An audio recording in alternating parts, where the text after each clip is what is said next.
Bonjour à vous.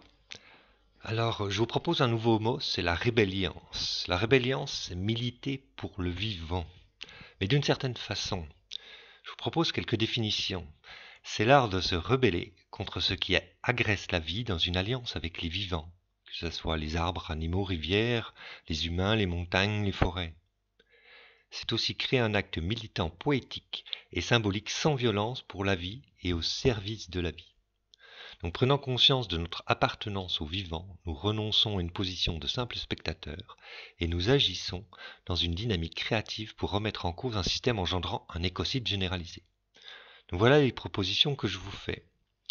C'est-à-dire que c'est la rébellion, c'est réagir, c'est bouger les choses en sortant d'un système de violence et de manifestation de base pour proposer des actes créatifs symboliques qui fassent vraiment réagir en face, sans obligatoirement que la violence puisse répondre à ça.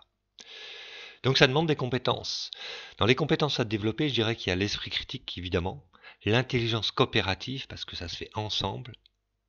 Au centre, il y a la créativité, parce qu'il faut être très créatif pour proposer des choses qui sortent de ce qu'on fait d'habitude.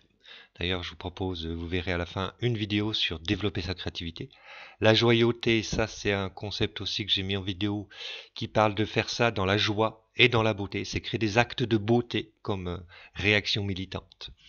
La liberté de penser, la clarté d'esprit et enfin la relation profonde au vivant, avoir de l'expérience de relations vivantes fortes pour créer cette alliance et parler aussi au nom du vivant. Donc dans les prérequis, il y a se dézombifier, sortir de notre système avec cette surinformation qui nous fait penser tous de la même façon. Lever le nez du guidon et voir les choses autrement.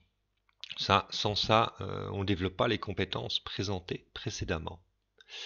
Il existe des actes militants de plus en plus, mais qui sont où en face l'État, les systèmes réagissent par la violence, par la police, par des hommes en noir qu'on voit sur ces images qui arrivent, ces genres de Men in Black qui viennent empêcher ça.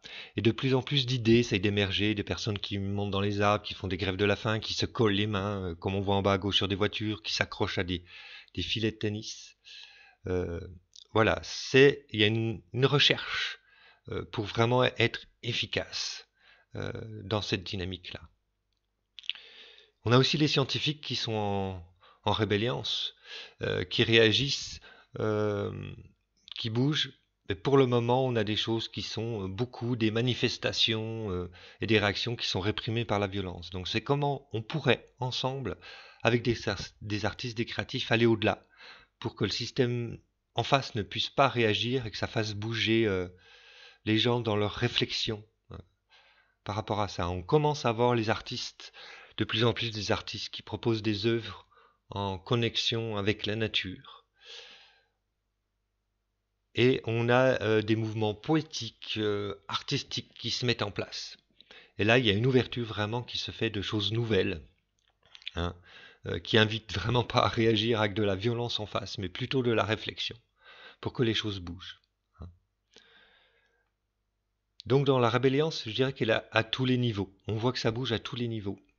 Et chacun peut le faire à son niveau, que ce soit juridique, ethnologique, philosophique, éducatif, musical, artistique au sens large, ou même agricole, alimentaire, énergétique, et d'autres que j'oublie.